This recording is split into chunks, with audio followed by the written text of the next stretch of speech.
तो हमारे मुल्क के हालात उतने अच्छे नहीं हैं। महंगाई तो एक तरफ, लेकिन लोगों की आमदनी भी उतनी नहीं है कि इनका घर चल सके। परेशानी में लोग यहाँ वहाँ से पैसे अरेंज करते हैं, जिनमें कर्जा देने वाली एप्लीकेशंस भी शामिल हैं। ये मोबाइल एप्स बहुत आसानी से इंसान को फौरी कर्जा फराहम कर देती हैं। बिजली का बिल अदा करना हो, बच्चों की फीस हो या फिर दवाइयाँ लेनी हो, इंसान को बगैर किसी लिखत पढ़त के पैसे मिल जाते हैं। लेकिन ये सब इतना सिंपल नहीं है। यहीं से ब्लैकमेलिंग और हरासमेंट का एक ऐसा रास्ता खुलता है कि लोगों की जिंदगियां तबाह हो जाती हैं। मैं आपको एक कहानी सुनाता हूँ, लाहौर के एक 30 साल सॉफ्टवेयर इंजीनियर की कहानी।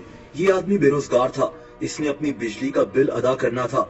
इसने एक कर्जा देने वाली ऐप से सिर्फ 15,000 रुपए का कर्जा लिया, लेकिन सिर्फ 7 दिन के बाद इसको कॉल्स आना शुरू हो गई कि हमारे पैसे वापस करो। अब इसमें कोई मसला नहीं है, लेकिन मसला ये है कि वो लोग वक्त से पहले ही पैसे वापस मांगना शुरू हो जाते हैं।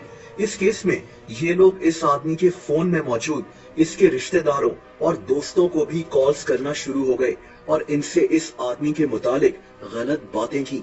दरअसल ये लोग पहले से ही लोगों की कॉन्टेक्ट लिस्ट और पिक्चर्स गैलरी तक रसाई हासिल कर लेते हैं। देते हमारे पास एसेस होता है, हम उसका सारा डेटा, उसकी फैमिली की पिक्चर, उसके फैमिली के कॉन्टैक्ट्स, आपकी फैमिली की पिक्चर्स, आपके फैमिली के कॉन्टैक्ट्स, एक एक चीज होती है हमारे पास। फिर हम पेमेंट कर देते हैं। तो अगर उसे बोलो या आप जो भी पेमेंट कराएगा 5 मिनट में पेमेंट नहीं आई तो हमने सारा डेटा इधर से लीक करना है। ये भी देखा गया है कि अगर किसी इंसान के कॉन्टेक्ट लिस्ट में कॉन्टेक्ट्स कम हैं, तो उसको कर्जा मिलता ही नहीं। यानी ये लोग ऐसे लोगों की तलाश में होते हैं जिनको बाद में ब्लैकमेल करना आसान हो।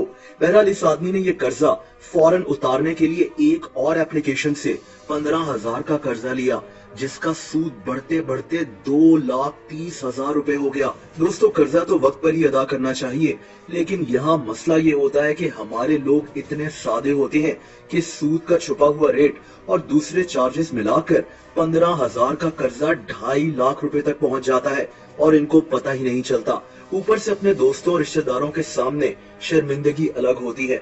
इसके अलावा अगर किसी लड़की ने कर्जा लिया तो ये लोग खवातीन की तस्वीर फोटोशॉप कर उनको धमकाते हैं कि ये तस्वीरें इंटरनेट पर फैला दी जाएंगी। बहुत से लोगों की जिंदगियां इसी वजह से खराब हो चुकी हैं। गवर्नमेंट ऑफ पाकिस्तान ने भी अपनी प्रेस रिलीज में यही कहा कि ये एप्लीकेशंस लोगों के मोबाइल का मुकम्मल कंट्रोल हासिल कर लेती हैं और लोगों को इस चीज का एहसास भी नहीं होता। इसीलिए लोगों को सबसे पहले इन एप्लीकेशंस की टर्म्स एंड कंडीशंस को सही तरह से पढ़ना चाहिए। हुकूमत ने तकरीबन ऐसी 120 एप्लीकेशंस को प्ले स्टोर से ब्लॉक भी किया था। दोस्तों, ऐसी एप्लीकेशंस सिर्फ पाकिस्तान में ही नहीं है, इंडिया और दूसरे ममालिक भी इनका टारगेट होते हैं जहां गुर्बत ज्यादा है। कोविड के बाद जब बेरोजगारी में इजाफा हुआ तब ऐसी एप्लीकेशंस सामने आना शुरू हुई थी। ये एप्स चाइना और दूसरे ममालिक से ऑपरेट की जाती हैं, लेकिन हैरत अंगेज बात यह है कि कई एप्लीकेशंस का तो ठीक से पता ही नहीं कि इनको किन मुल्कों से ऑपरेट किया जा रहा है। बस ये कंपनीज पाकिस्तान और इंडिया वगैरह में लोगों को हायर करती हैं, जिनका काम सिर्फ और सिर्फ लोगों को धमकाना होता है। इन लोगों को ज्यादा से ज्यादा पैसे निकलवाने का कहा जाता है और उन पैसों पर इनको कमीशन मिलता है। कोई कंपनी गवर्नमेंट ऑफ पाकिस्तान के साथ रजिस्टर्ड हो, इसका कोई प्रॉपर ऑफिस हो, तो बात समझ में भी आती है। लेकिन यहाँ हाल ये है कि 100 एप्लीकेशंस में से सिर्फ 9 एप्लीकेशंस ही रजिस्टर्ड होती हैं। इसीलिए बहुत ज्यादा ध्यान रखना चाहिए कि कहीं हम लोग किसी ऐसे जाल में तो नहीं फंस रहे जो हमारी जिंदगी तबाह कर दे। आई हो तो वीडियो को लाइक जरूर कर दें। ऐसी इंटरेस्टिंग वीडियोस देखने के लिए इस चैनल को सब्सक्राइब कर लें और बेल आइकन पर भी हिट कर दें, ताकि इस चैनल की वीडियोस के नोटिफिकेशंस आपको मिलते रहें। अपना बहुत ज्यादा ख्याल रखें। अल्लाह हाफिज।